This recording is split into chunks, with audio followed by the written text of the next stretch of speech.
Have you ever loved a mama's boy? Well, that's my life. I have been with my fiance John since high school. We dated and broke up because his mother, Debbie, convinced him we were too young to be in love. We broke up and went to college. During my sophomore year, we started talking on socials again. He apologized and said he missed me. We got back together. Cue the waterworks. Debbie literally cried the first time she saw we were back together and told John that I had done witchcraft on him. I've always respected Debbie out of respect for my mother and upbringing. I was not raised to go back and forth with my elders, but she abuses that. Since John and I decided to get back together, she has tried to hook him up with women from her church, her job, and even asks her friends for their daughters to give it a shot. John denies all of them, and Debbie says that I'm controlling. John has told her to stop, but not in a way that I feel she gets the point. Anyway, 3 months ago, John proposed. Deb didn't come to the engagement party. Cool. She didn't come to the family dinner we had so both sides could meet. Cool. John's dad came and apologized for his ex's behavior. I told him don't worry about it. The problems really began when John decided to confront his mother about how she's behaving toward our whole engagement. This turned on the light bulb in his brain as he's always tried to ignore it and tell me to ignore her. She gave him a sob story about how she got pregnant with him before marriage and never really got to have a wedding, and this is triggering her. She had a shotgun wedding at the courthouse. He asked her what she needed to feel comfortable, and she responded that if she wore white and I wore a soft pink or lavender,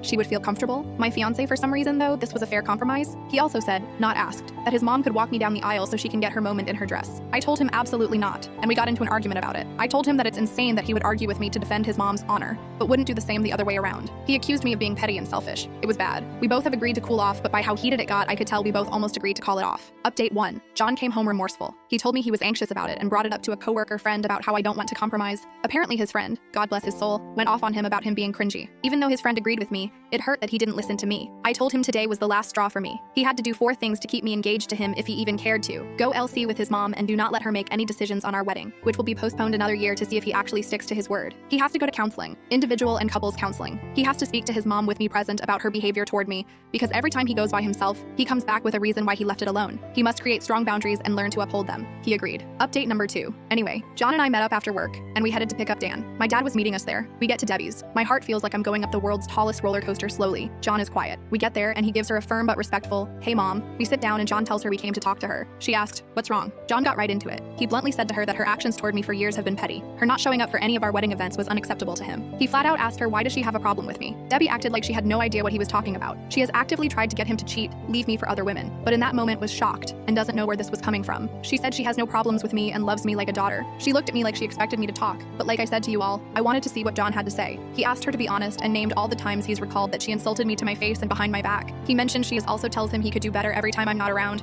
This was news to me, but am I shocked? No. Deb was livid. She genuinely couldn't believe he outed her like that. She starts going off on him, calling him disrespectful and saying he was disrespecting his own mother for an outsider. John finally spoke again and told his mom that he can't keep defending her when she won't even try to respect me. That for his sanity and our relationship, he's going LC. Deb kept crying and said that John can't leave her for dead. She's the only mother he'll ever have. Mothers are forever. Wives are not. We went home and John cried. He decided to go NC for now.